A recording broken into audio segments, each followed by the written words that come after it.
சபாநாயகரை தாக்க முயன்றதாக கூறி தேமுதிக எம்எல்ஏக்கள் அனைவரும் நடப்பு கூட்டத்தொடரில் சஸ்பெண்ட் செய்யப்பட்டனர். தமிழக சட்டசபையில் வியாழனன்று கேள்வி நேரத்திற்கு பிறகு அதிமுக எம்எல்ஏ கடம்பூர் ராஜு கவர்னர் உரைக்கு நன்றி தெரிவித்து பேசினார். அவர் பேசுகையில் சிட்டிசன் என்பதன் தமிழாக்கம் குடிமகன் என்றார். இதற்கு தேமுதிகவினர் கடும் எதிர்ப்பு தெரிவிக்கவே சபாநாயகர் அவர்களை அமைதிப்படுத்தினார். தொடர்ந்து தேமுதிக சட்டசபை துணைத் தலைவர் மோகன்ராஜ் பேசுகையில் முன்னாள் முதல்வர் ஜெயலலிதா குறித்து ஒரு வார்த்தையை உபயோகிக்கவே கூச்சல் குழப்பம் ஏற்பட்டது. குறிப்பிட்ட வார்த்தையை சபை குறிப்பிலிருந்து சபாநாயகர் நீக்கினார். ஆனாலும் அசாதாரண சூழல் உருவானதால் தேமுதிகவினர் அனைவரும் சபை காவலர்களால் வெளியேற்றப்பட்டனர். பேரவைத் தலைவரை இருக்கையிலிருந்து தள்ளுபடி செய்து அவை காவலர்கள் செய்வதால் அவை காவலர்கள் அவர்களை வெளியேற்றும்படி கேட்டுக்கொள்கிறேன். அவை காவலர்கள் அவர்களை வெளியேற்றும்படி கேட்டுக்கொள்கிறேன்.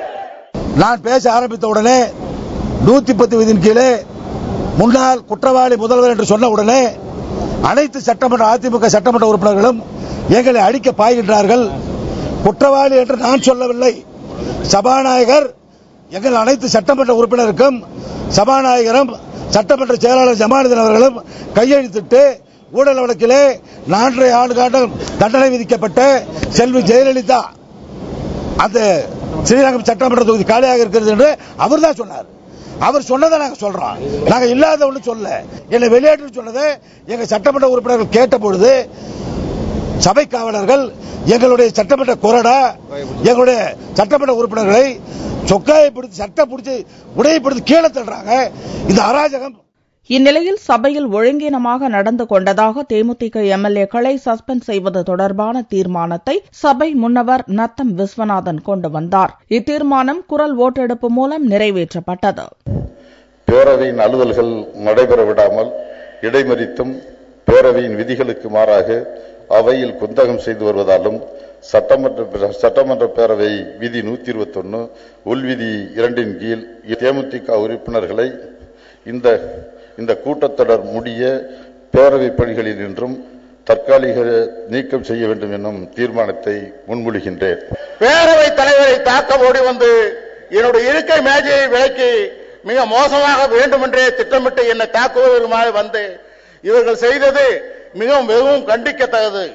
அவை காவலர்களை தாக்கியது மிகவும் கண்டிக்கத்தக்கது. அவையே இதற்கு சாட்சியாக இருக்கிறது. ஆகவே இன்றைக்கு அவை முன்னவர் அவர்கள் கொண்டு வந்திருக்கிற இந்த தீர்மானத்தை இன்றைக்கு அவையினுடைய முடிவுக்கு விடுகிறேன். ஏற்போர் ஆம் என்க, மறுப்போர் இல்லை என்க. ஏற்போர் அதிகம் என்று கருதுகிறேன். ஏற்போர் அதிகம். அவை முன்னவர் கொண்டு வந்த தீர்மானம் நிறைவேறியது. தேமுதிக எம்எல்ஏக்கள் மோகன்ராஜ், சந்திரகுமார் ஆகியோரை அடுத்த கூட்டத்தொடர் வரையிலும் சஸ்பெண்ட் செய்வதாக சபாநாயகர் அறிவித்தவுடன் திமுக சட்டசபை தலைவர் ஸ்டாலின் தண்டனையை குறைக்க கோரினார்.